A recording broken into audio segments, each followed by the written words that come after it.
Og vår neste taler, hun besøker oss helt fra Sveits og OECD, hvor hun har jobbet de siste 10 årene, blant annet med impact-investeringer, med entreprenørskap og innovasjon. Og hun har svært god innsikt i dette med effektkontrakter internasjonalt.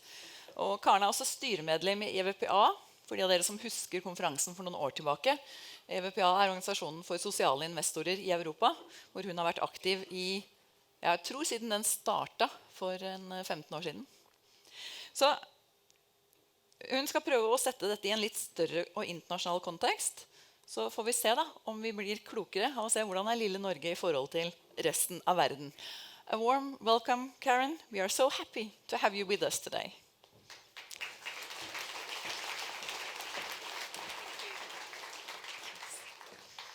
So thank you very much, Katinka. It's such a pleasure to be here with you all this morning. And I'm really delighted to see the very strong interest in this topic. I understand the event was already sold out a while ago. So really great to have a chance to be here with you. I was asked to provide an international perspective on the social impact investment market, and particularly how outcome contracts fit into what's happening more broadly in the market. So we've actually been working on this topic at the OECD since 2012, and it came out of work that we were doing on entrepreneurship, innovation, finance, and this includes work that we were doing on social entrepreneurship.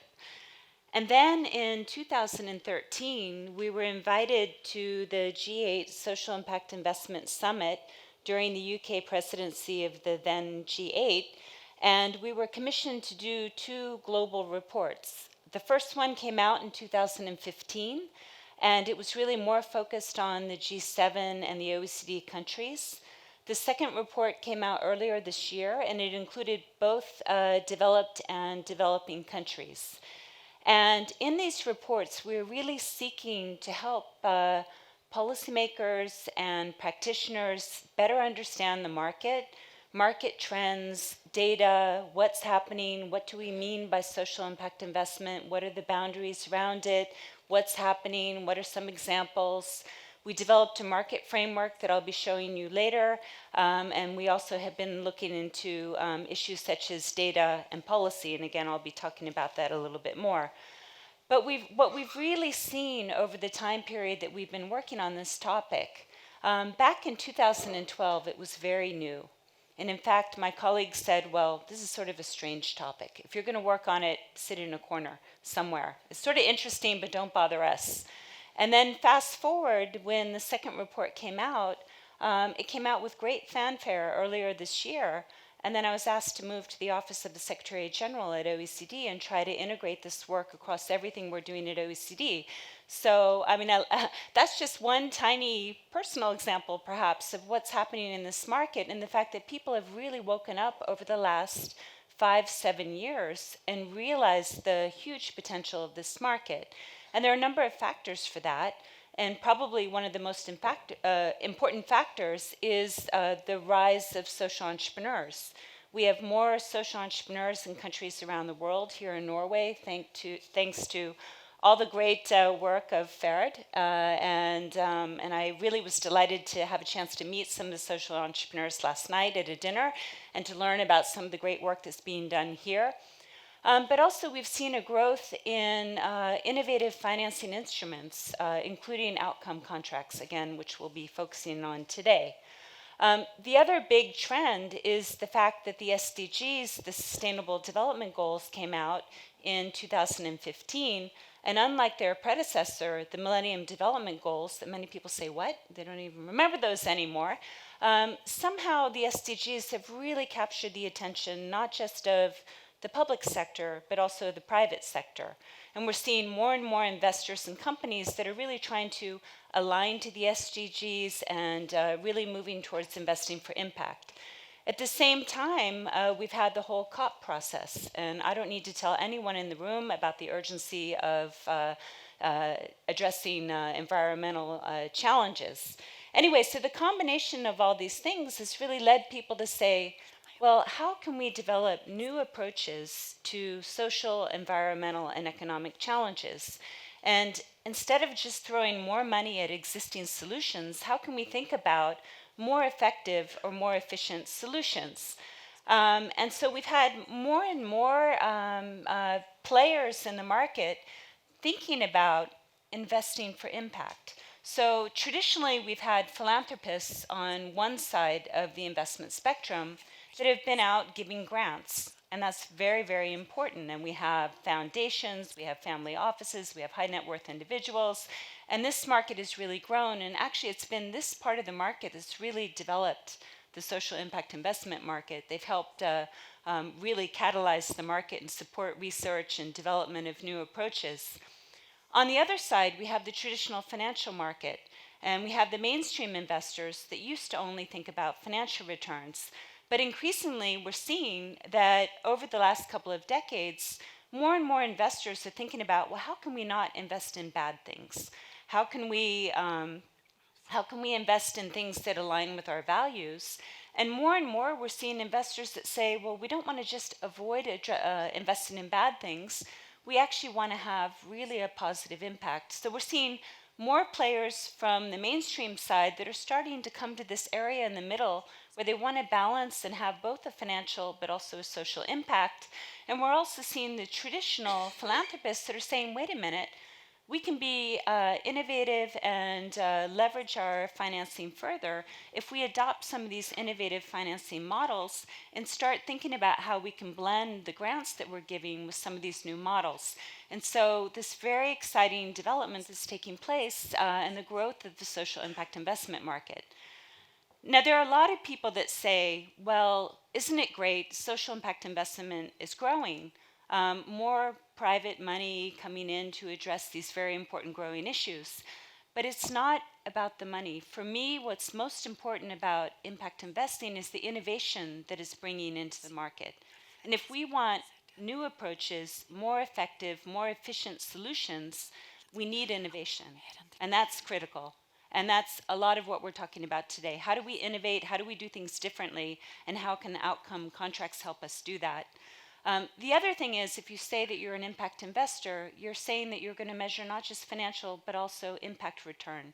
So it's bringing accountability, and actually it's helping to drive mainstream investors and others to think about how they measure impact.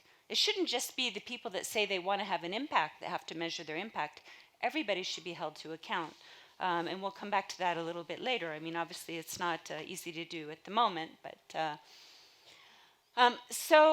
in our first report, we developed this market framework, and the main point I want to make here is the social impact investment market is a market. You have the supply side, you have the demand side, you have the role of intermediaries, and intermediaries play a very important role, and you're going to hear from a number of intermediaries today. They help connect the supply and the demand side. You have both financial intermediaries and you have capacity building intermediaries. I also wanted to point out that the enabling environment really sets the tone for the opportunity for the impact investment market. And so the role of policymakers and regulation, legislation, and policy tools is very important, which I'll get to in a minute.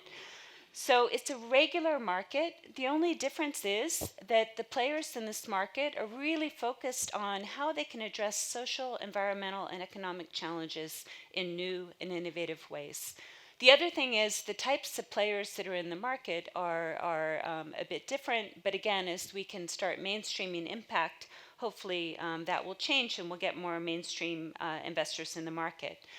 I did want to say that there's an initiative that also started during the G8 summit in 2013 called the Global Steering Group for Impact Investment. And they've been setting up national advisory boards in countries around the world. Sweden joined earlier this year. I had the pleasure to be there with them at the launch. But more and more countries are joining, and this has been a really good way to bring together players in the industry within countries to help identify what the opportunities are and what some of the challenges are, and to work in coordination with policymakers to figure out how to unlock the market. So I wanted to talk briefly about the policy framework that we've developed because policymakers are getting increasingly interested in this topic. They're now aware that this exists, they're aware of the growing interest, and they want to understand what can they do. But of course, policymakers have their own policy cycles, challenges, etc. But there are a set of policy instruments that they can use to help facilitate the market. And so what we did was look at the kind of instruments that are being used currently, and we grouped them into these 4 different areas. So one is to steer, where the government can really send a very strong message by having a strategy about impact investing, or the way they organize within the government. For example, the UK set up a cabinet office level initiative within the UK, which really was driving the action. The other thing, of course, governments can set rules, legislation, regulation, and that also makes it different for the market. The last one is inform. They can support research, bring people together, raise awareness. But probably the biggest area where we've seen the most activity is really on the finance side, where policymakers are trying to figure out how can they unlock more finance for this market, and whether that's direct or indirect. And again, I'll talk a bit more about that in a minute. So we have policymakers that say, okay, we have these tools. We have these 4 categories of tools. If we go back to that market slide I showed you, they can intervene either on the supply side, the demand side, on the intermediary side, or on the enabling environment.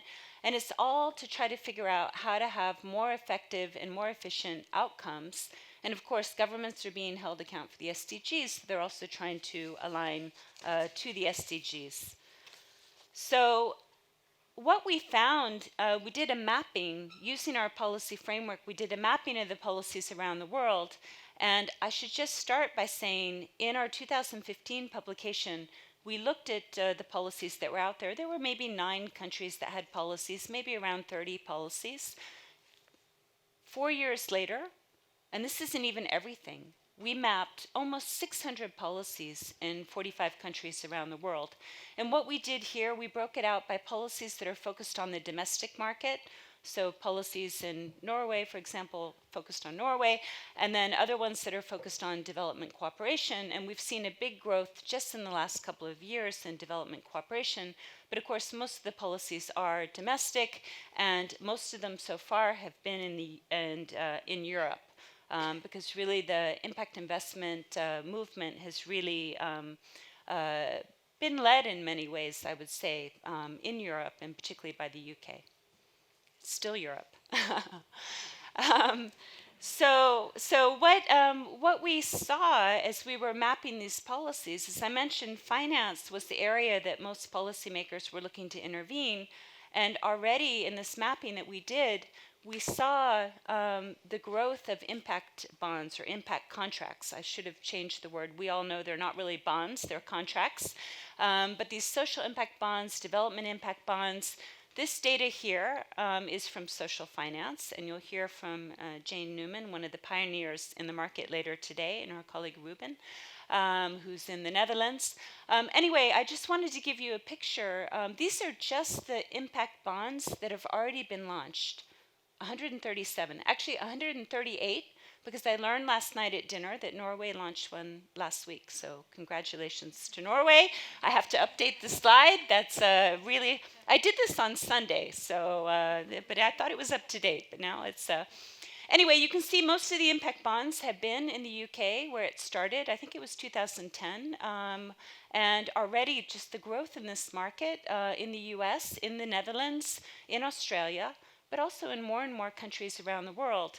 And there are well over 67 impact bonds or impact contracts that are in the process of being developed now. So this market, it takes quite a while to set these up, as you'll hear later today. But there's so much in the pipeline, there's so much happening, and this is all in a relatively short period of time. You can see the areas. This is a bit of an updated slide, I guess, from the one that you saw earlier, because this includes the 137. But similar, a lot of it has been in workforce development, housing, homelessness, health, children and family welfare. What's interesting is criminal justice, which was the very first impact bond in the UK. That's now sort of number 5 or 6. It's interesting. All these other topic areas have really emerged, and a lot of impact bonds have been around that. The first impact bonds were mostly around criminal justice. So we're seeing really across countries a growing interest in outcome funds more generally, not just social impact bonds and development impact bonds, but how you can think about having outcome funds that can fund multiple pay for success instruments and outcome commissioning more broadly. And there's too much text on the slide, sorry, but let me just say, in many countries, how things have gotten started is with local pilots to test, and then they can be scaled up. And then what we're seeing in countries where they have a number of SIBs that are operating, some of them are starting to look at, well, how can they take that learning and help developing countries also set up? And so this has been a really interesting development. And we've noticed too that somehow it seems these impact contracts are a way that something that policymakers really understand. They say, cost efficiency, more effectiveness of delivery, we want to try it. So of all the policy levers in the social impact investment market, I think this one is sort of the nicest entry point for policymakers. And I think that's part of the reason why we've seen such a growth in the market. So I just want to wrap up by saying that really getting back to the broader impact investment market, if we really want to be able to mainstream investing for impact, we need to figure out this impact piece. How do we measure that? We know how to measure financial return. We know how to measure risk. We know somewhat the relationship between the two, but we need the tools to figure out also how to measure impact better, that we can then mainstream this and open up that spectrum of capital that I showed you earlier. So just briefly, we're part of an international coalition working on impact measurement and management. We're in charge of this conceptual framework, looking at practice, performance, and benchmarking of impact. And I can talk one-on-one with anyone that's interested in that. And I just wanted to end by noting the key points from our report that came out earlier this year. And that's really that we need to make sure financing is going where it's most needed. We see that in many countries around the world, it's going to the usual suspects. How do we get the money to where it can make the most difference? So how do we help people sort of understand the risk, return, impact? The other thing I mentioned before is innovation. How do we make sure this is about innovation, that it's not about money? The other thing is data. The data that we need to measure impact, but also the transparency about the market and activity in the market. And finally, policy. We see there are a lot of policy levers that can be used to unlock the market. And so we'll continue doing work on that, and of course the work on measurement. So with that, I wanted to thank you. And just to say, if you would like to read the full report, 240 pages, here's the link. I can share it with you. If you prefer, we have the highlights, which is 20 pages. And if you really don't like to read, we have the one-pager. So we've got something for everyone. So thank you again for having me here with you. It's really a pleasure. Thank you very much, Karen. You want me to start? Thank you very much, Karen. And it's really inspiring to see how it's developed in the last few years. And you clearly show as well that the governments are waking up, so the policymakers will arrive sooner or later, also in our area. So that's really good. Thank you for coming. Thank you. And I would like to say to all of you that the presenters today, they are getting their gifts, but off stage. And it's a gift from Moving Mamas, one of the social entrepreneurs that we're proud of here in Norway. Thank you. Well, the gift is to be here with you all, so thank you again. Thank you, Karen. Well, thank you.